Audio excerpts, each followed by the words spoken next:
লোকমান হাকিম আলাইহিস সালাম যেমন জ্ঞানী, তার সন্তান ছিল ঠিক তেমন জ্ঞানী। আমাদের যেমন বিভিন্ন নেশা থাকে, আমরা পার্কে যাই, এটা দেখতে যাই, নতুন জিনিস দেখতে চাই, নতুন বিল্ডিং দেখতে চাই, অনেক কিছু দেখতে চাই, নতুন নতুন আমাদের একটা নেশা। ঠিক অনুরূপ ভাবে লোকমান হাকিম, ইতিহাস ভেবে দেখেন, লোকমান হাকিম আলাইহিস সালামের সন্তানের একটা নেশা ছিল যে সব লোকের সাথে দেখা সাক্ষাৎ করা একটা নেশা, মানে ভালো ব্যক্তি যারা আছে তাদের সাথে দেখা সাক্ষাৎ করবে, এইরকম একটা নেশা লোকমান হাকিম আলাইহিস সালামের সন্তানের ছিল। এই জন্য লোকমান হাকিম আলাইহিস সালাম এর কাছে তার সন্তান বলতেছে, বাবা আমি অমুক নবীর সাথে দেখা করতে যাব, তুমি আমার সাথে চলো। কিন্তু ওই সময় তো আর আমাদের মতো গাড়ি ঘোড়ার যুগ ছিল না, পার্শ্ববর্তী দেশে যেতে অনেক সময় লাগতো, মাসকে মাস, সপ্তাহকে সপ্তাহ সময় লাগতো। এই জন্য যাই হোক, তার সন্তানের আবদার মেটানোর জন্য ছেলে এবং বাবা দুজনেই চলে গেল সেই নবীর সাথে দেখা সাক্ষাৎ করার জন্য। এই নবীর সাথে দেখা সাক্ষাৎ করতে গিয়ে মরুভূমির পথ যাইতে যাইতে হঠাৎ করে এক জন্তুর মৃত্যু হাড্ডি তার পায়ের ভিতরে ঢুকে পড়েছে, বিষাক্ত হাড্ডি। মরুভূমির ভিতরে একটা জন্তু পড়ে মরে গেছে, তার হাড্ডি আছে, সেই হাড্ডিটা লোকমান হাকিম আলাইহিস সালামের সন্তানের পায়ের ভিতরে ঢুকেছে এবং ঢোকার সঙ্গে সঙ্গে লোকমান হাকিম আলাইহিস সালামের সন্তানের পাটা পচে গেছে এবং শরীরে এতই জ্বর যে সামনে একটু আগাবে সে সুযোগ আর নাই। লোকমান হাকিম যে তার সন্তানকে সামনে আগাবে সে সুযোগ আর নাই, কারণ তার শরীরে এত জ্বর, এবং লোকমান হাকিম আলাইহিস সালাম যে তার সন্তানকে কাঁধে করে নিয়ে যাবে সে সুযোগও নাই। অর্থাৎ এমন একটা স্থানে যে পৌঁছেছে, না যেতে পারতেছে গন্তব্যস্থলে, না যেতে পারতেছে বাড়ির দিকে, কোনোভাবেই পারে না। তাহলে এখন আপনারা বলে দেখেন লোকমান হাকিম আলাইহিস সালাম এবং তার সন্তান বিপদের ভিতরে পতিত হয়েছে কিনা? নিঃসন্দেহে বিপদের ভিতরে পতিত হয়েছে। এখন লোকমান হাকিম আলাইহিস সালাম অনেক চিন্তায় পড়ে গেলেন। তিনি কিন্তু ধৈর্যশীল ছিলেন, তারপরে তো সন্তান হিসেবে আমাদের চিন্তা হবে না?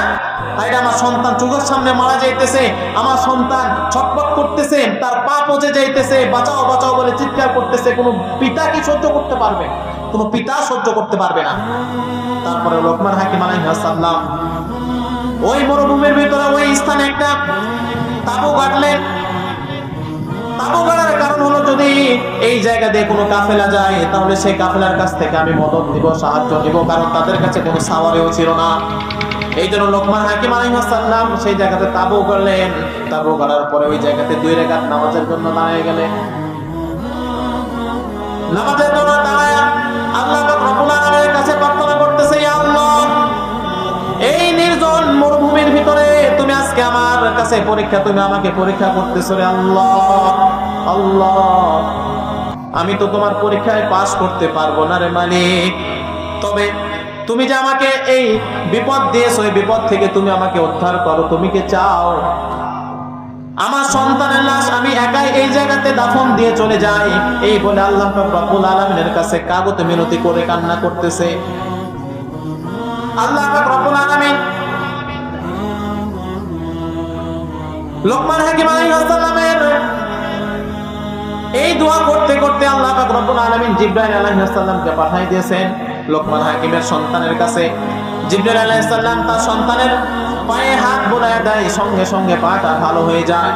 এদিকে লোকমান হাকিম আলাইহিস সালাম আল্লাহ তাআলার মুনাজাতের ভিতরে মগ্ন আছে। এদিকে লোকমান হাকিম আলাইহিস সালামের সন্তান এসে তার পিতাকে ডাক দিয়ে বলে, বাবা।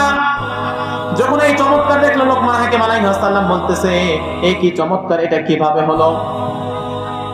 তখন তার সন্তান বলে, আপনি যে বলেছেন ওয়াসবির আলা মা আসাবাক, বিপদ আপদে ধৈর্য ধারণ করতে, এই যে আমরা একটা বিপদে পড়েছিলাম, এই বিপদে আমরা ধৈর্য ধারণ করেছি, তার ফলে আল্লাহ পাক রব্বুল আলামিন আমার এই পাটাকে ভালো করে দিয়েছিলেন এবং আমার উদ্দেশ্য ছিল একজন নবীর সাথে দেখা করার জন্য। কিন্তু নবীর সাথে দেখা তো হবেই, সাথে জিবরাইল আলাইহিস সালামের সাথেও দেখা হয়ে গেল, কারণ তার সন্তানের নেশা ছিল কি, ভালো ভালো ব্যক্তি যারা বুজুর্গ ব্যক্তি তাদের সাথে দেখা সাক্ষাৎ করা, তাদের কাছ থেকে দোয়া নেওয়া, এই নেশা ছিল লোকমান হাকিম আলাইহিস সালামের সন্তানের।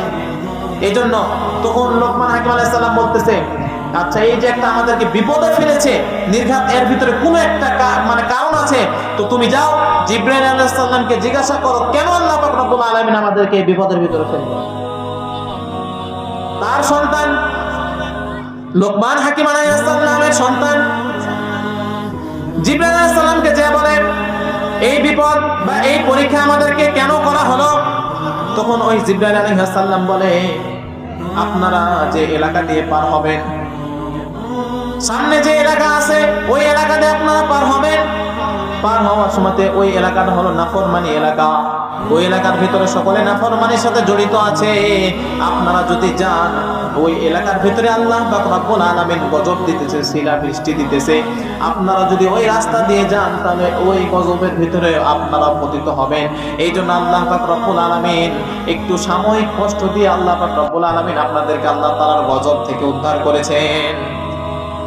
আল্লাহ পাক রব্বুল আলামিন একটা সামান্য একটা কষ্ট দিয়ে ওই যে সামনে যে আল্লাহ তাআলার গজব পড়তেছে, এই গজব থেকে আল্লাহ পাক রব্বুল আলামিন তাদেরকে লোকমান হাকিম এবং তার সন্তানকে উদ্ধার করেছে। তখন লোকমান হাকিম আলাইহিস সালাম বলতেছে আলহামদুলিল্লাহ, আমি যে বিপদে পড়েছি ধৈর্য ধারণ করেছি, আমি এখানে আল্লাহ তাআলাকে দোষ দেই নাই যে আল্লাহ পাক রব্বুল আলামিন চাইলে তো তুমি উদ্ধার করতে পারতা, তুমি কেন আমাকে বিপদে ফেললা। এই রকম ভাবে আল্লাহ পাক রব্বুল আলামিনের কোনো দোষ দেয় নাই, শিরকি কোনো কথাবার্তা বলে নাই।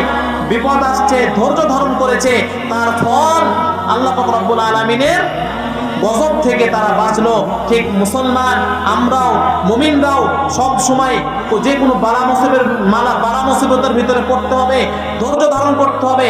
আমরা কেউ ধৈর্য হারা হব না, এই উপদেশগুলো আমরা আমাদের সন্তানদেরকে দেবো ইনশাআল্লাহ।